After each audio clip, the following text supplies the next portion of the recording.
Hey everyone. So on the occasion of Children's Day, let us discuss about some important physiotherapy conditions जो कि हमें pediatric population में मिलती है. Starting off with the first one, cerebral palsy. CP एक ऐसी condition है जो कि बच्चे के developing brain को affect करती है. It is a chronic, non-progressive and a permanent disorder. इसमें हमें क्या चीज़ याद रखनी है कि ये बच्चे का मूवमेंट को स्पेसिफिकली अफेक्ट करती है. जितनी भी मसल्स होती हैं उनके ऊपर इसका स्पेशली असर रहता है. आपने देखा होगा अगर सीपी बच्चों को, तो उनके जैसे पैर होते हैं वो भी इंटरट्वाइन हो जाते हैं एंड हाथ भी होते हैं वो एक अलग पोजीशन के अंदर होते हैं. क्यों? क्योंकि ब्रेन से लेके मसल का जो कनेक्शन है वो कहीं ना कहीं इम्पेयर्ड है. तो मूवमेंट, प्रोप्रियोसेप्शन, बैलेंस, इन सब चीज़ों के ऊपर इसका असर रहेगा. Now moving on to the next disease, that is the spina bifida. Spina bifida नाम से आपको पता चल रहा है कि स्पाइन से रिलेटेड होगा. इसमें क्या होगा कि जैसे ही बच्चा पैदा होता है तो उसका जो स्पाइनल कॉलम होता है, स्पाइनल कॉर्ड होती है, वो पूरी तरीके से क्लोज नहीं होती है, पूरी तरीके से फ्यूज नहीं होती है.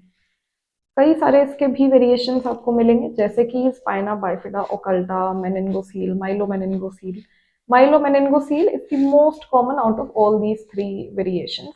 इसमें भी आप देखिए कि जिस लेवल पे आपको स्पाइना बाइफिडा मिलेगा बच्चे में, कॉमनली हम देखते हैं डोर्सो लंबार रीजन पे ही हमें मिलता है, तो वहीं सराउंडिंग स्ट्रक्चर्स हमारे अफेक्टेड होंगे एंड उतने ही हमें वेरिएशंस देखने को मिलेंगे.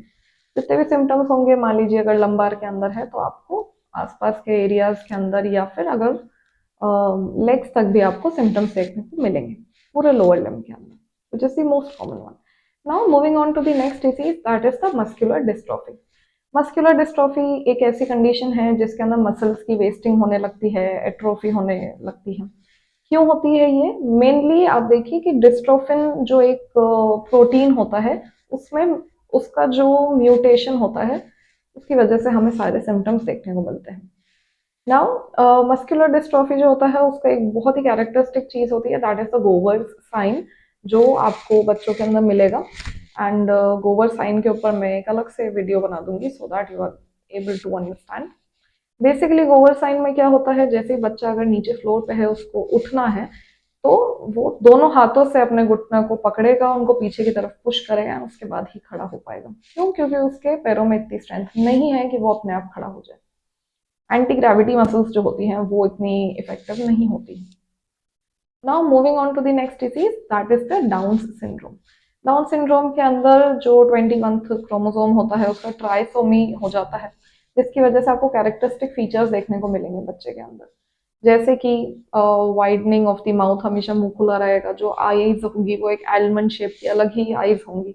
डाउन सिंड्रोम का बच्चा अगर आप कभी भी देखें तो आप उसके फेशियल एक्सप्रेशन, फेशियल वेरिएशन को आप जरूर नोट करिएगा, आपको काफी सारी उससे चीजें समझ आएंगी. उसके अंदर भी आप देखिए कि मसल्स के अंदर बहुत ज़्यादा वीकनेस होना, जितने भी माइलस्टोन्स होते हैं उनका भी डिले होना कहीं ना कहीं. डिलेड माइलस्टोन जो है वो एक कॉमन कैरेक्टरिस्टिक है जो इन सभी कंडीशंस में आपको मिल सकती है. नाउ इसके अलावा आप अगर कुछ देखें डाउन सिंड्रोम में, तो अगेन बच्चे का बैलेंस जो होगा वो इम्प्रॉपर हो सकता है, जो प्रोप्रियोसेप्शन होगा वो भी कहीं ना कहीं रिड्यूस्ड होगा और बाकी बच्चों से. इसके अलावा जो फंक्शनल एक्टिविटीज होती है वो उतना इफेक्टिवली नहीं कर पाएगा, उसको समझ भी थोड़ा सा कम आएगा.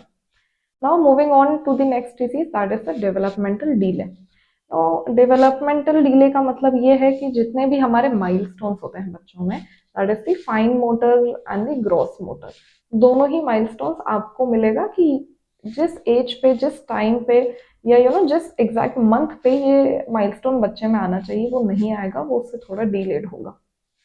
इसके कई सारे कंडीशंस, कॉजेज होते हैं, जैसे कि बर्थ के टाइम पे कोई इंजरी होना, या प्री मैच्योर बर्थ होना, या बाद में कोई स्पाइनल कॉर्ड इंजरी हो गई है, कोई हेड इंजरी हो गई है.